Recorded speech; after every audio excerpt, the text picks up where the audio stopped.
Revenge. With her AP wife. My wife had an affair with me. I cheated again on the AP wife. I informed my wife, and now I have to listen to her and our marital counselor tell me I'm just as horrible as she is. It's total nonsense in my opinion. I would not have cheated if she had not initially cheated.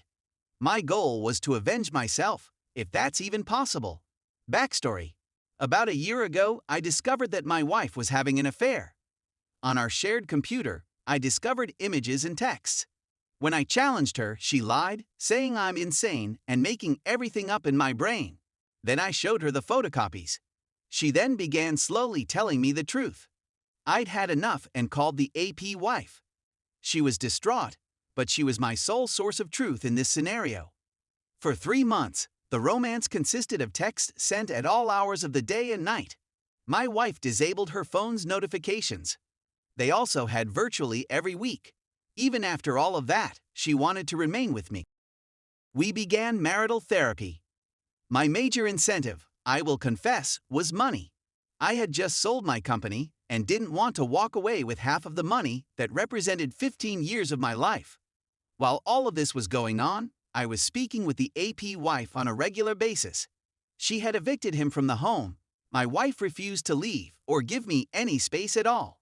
My phone rang one night. She normally texted, and it was the AP wife. She was having a hard night and needed to speak with someone. That conversation led to more flirting back and forth, and then I told her I was going to stop by. She said that she would appreciate it. So I went over to the AP house and drank his beer while having with his wife in their living room. This went on for approximately a month. It came to an end when I informed my wife after a heated dispute. Look, I realize this is a horrible scenario, and I should probably pack my belongings and go. I understand that this isn't a mature way to cope with an affair. But it wasn't until I H up with the AP wife that I felt I could go back and work on my marriage. I was no longer humiliated or miserable. So, am I mistaken in thinking that this is retaliation? Is it justifiable? Story 2. Wife cheated on me and we are divorcing, hurt and confused. To give you some context, I met my SDBXW when I was 17 and she was 16. We began dating in early 2016 and hit it off right away. We immediately progressed to seeing one another all the time and working together. I eventually moved in with her family and remained for over 2 years. I fell in love with my SDBXW at this period. She came across as self-assured, fiery, and kind. It always seemed like she did everything it needed to make her family and myself happy. As a result, I grew extremely close to her family, and I knew her sisters, mother, and grandmother, as well as a couple of her relatives and uncles, very well. Of course, living together at such a young age was probably not the ideal choice, and we did argue. Much of it had to do with the fact that I was living with her family. But working for $10 per hour part-time is no way to move out or even obtain a car. Of course, I did all I could to make her happy, including changing jobs and taking out loans, but there was always something between us. I knew we loved one another, but she was always irritated because we still lived with relatives. We eventually separated up in 2018 and hadn't seen each other in around 8 months.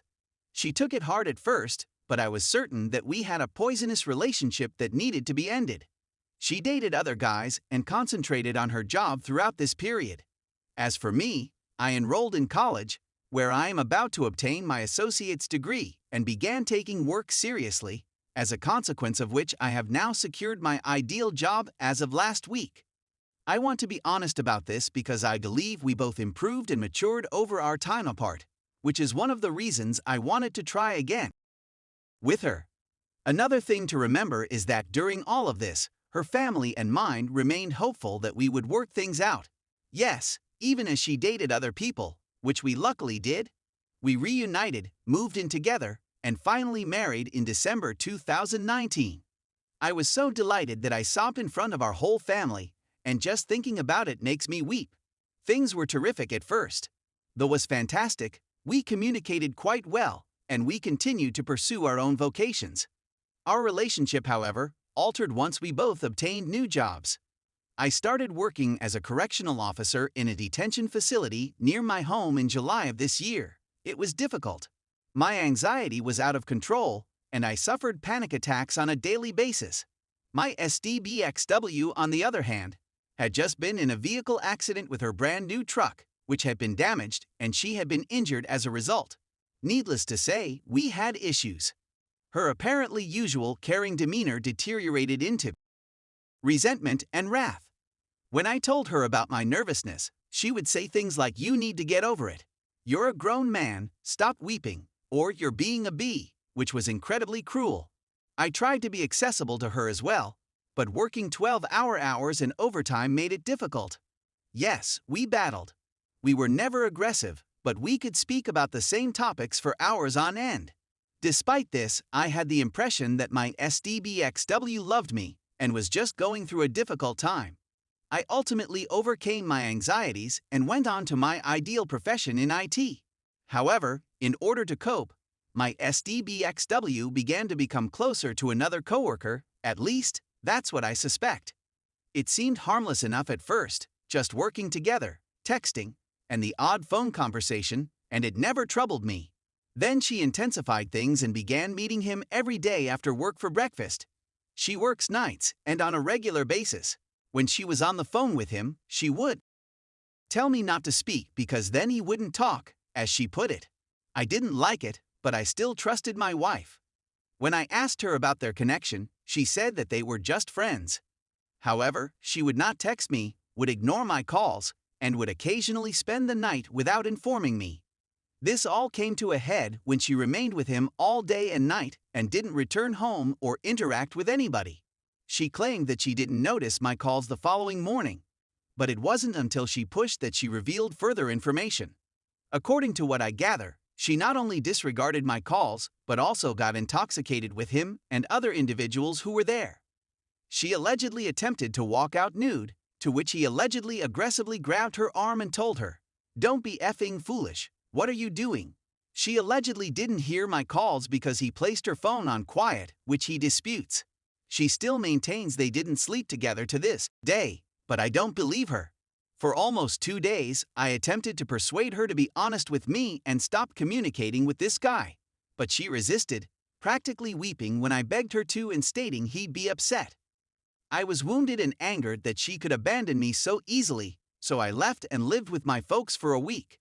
She did email me often, begging me to come home, but I kept ordering her to stop communicating with him, and she didn't. She even attempted to fake it, but he still contacted her.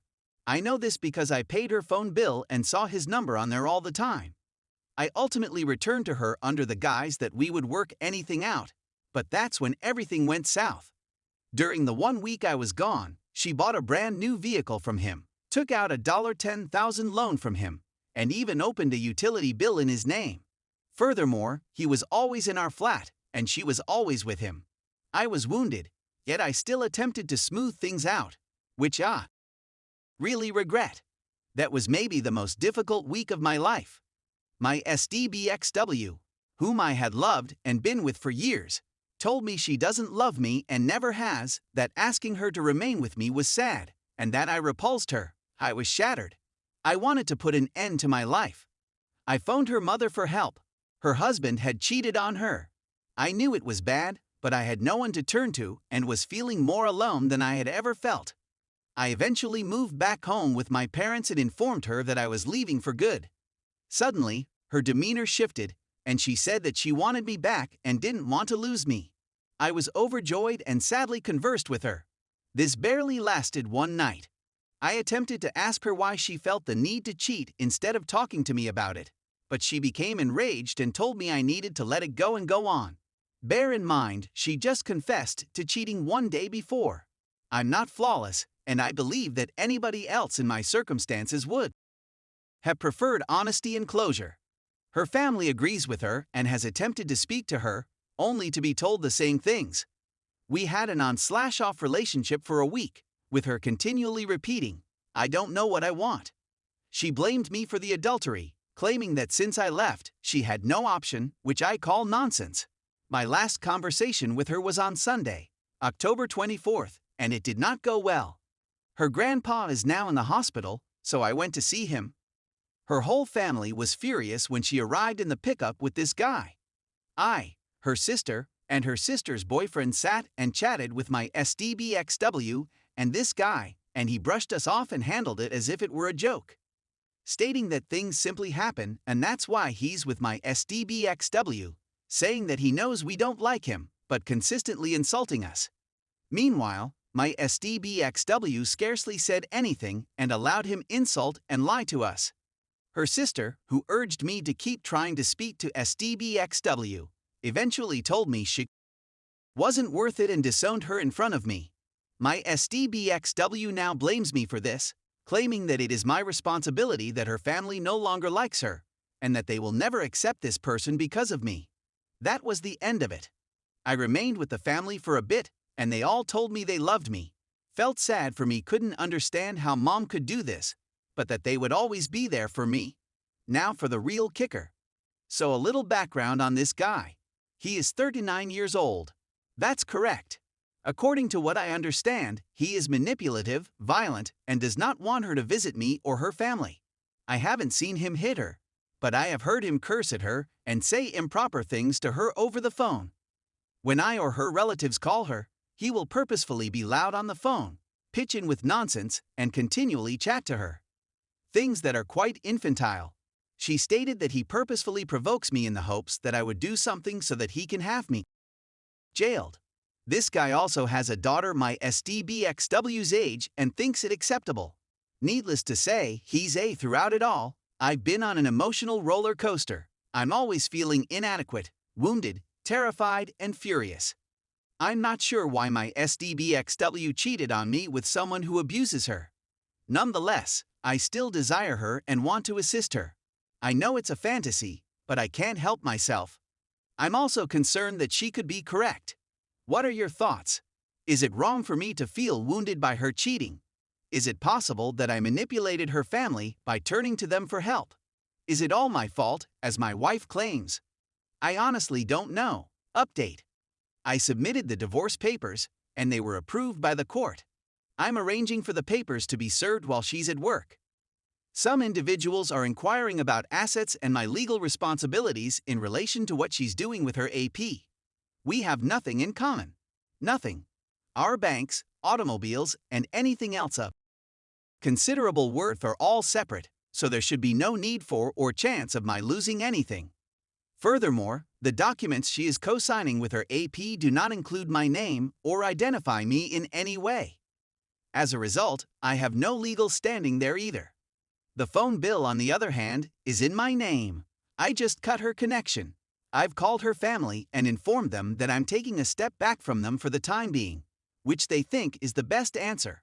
I'm seeing everything with a lot clearer mind right now, and I'm happy even without her. It's also nice to be reunited with my family. They're overjoyed to have me back, and I'm overjoyed to have some pleasant company for a change. Once all of the documentation is served and ready, all I have to do is wait through the waiting time and everything will be finalized. Thank you for your time.